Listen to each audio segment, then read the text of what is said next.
सद्गुरु श्री ब्रह्मचैतन्य महाराज गोंदवलेकर यांचं प्रवचन 2 सप्टेंबर.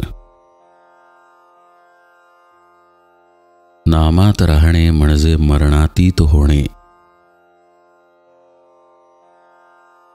मुलगा आजारी पडला तर माणूस देवाला नवस करून त्याला जगवायचा प्रयत्न करू लागतो. जगला तर देवाला अर्पण करीन म्हणतो. अर्पण करणार म्हणजे आपलेपणा सोडणार. मग तो आज मरण पावला तरी बिघडले कुठे? मुलगा जगावा असे वाटते ते आमच्या सुखाकरिताच. एक दिवस हा जाणारच आहे हे ज्याला खरे पटले तो नाही देवाजवळ असे मागणार. जन्ममरणाच्या फेऱ्यातून सुटावे हे मागून घेण्यापेक्षा मरण चुकवावे हे म्हणणे किती वाईट आहे. खरा भक्त तोच की ज्याला संताजवळ किंवा देवाजवळ काय मागावे हे बरोबर समजते.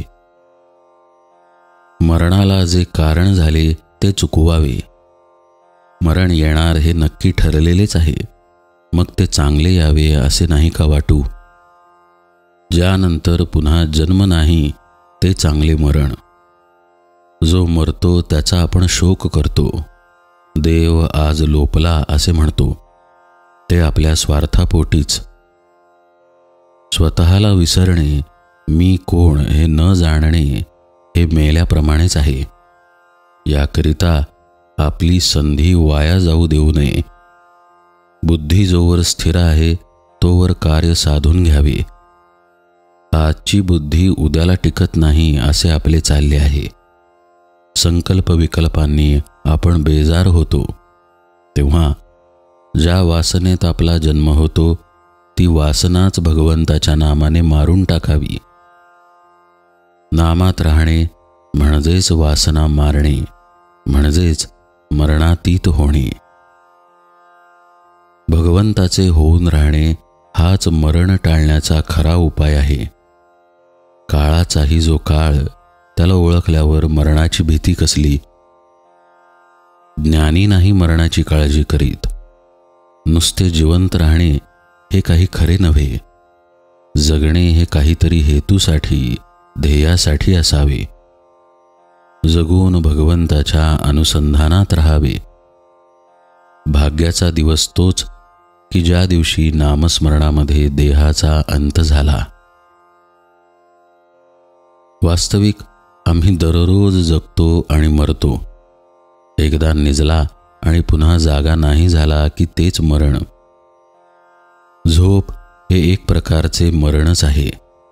एवढ्याकरिता झोपी जाताना नामस्मरण करीत करीत झोपी जावे, म्हणजे उठतानाही नामस्मरणातच जाग येईल.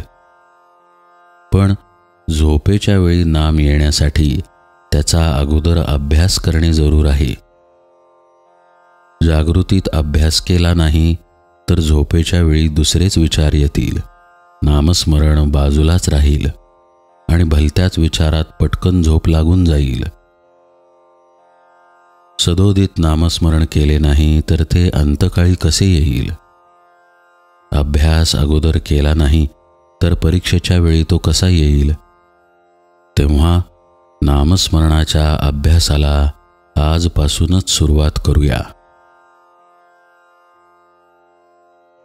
आपुले मरण पाहिले म्या डोळा, म्हणजे माझ्या देखत वासना संपूर्ण क्षीण झाली हा अनुभव येणे. जानकी जीवन स्मरण जय जय राम.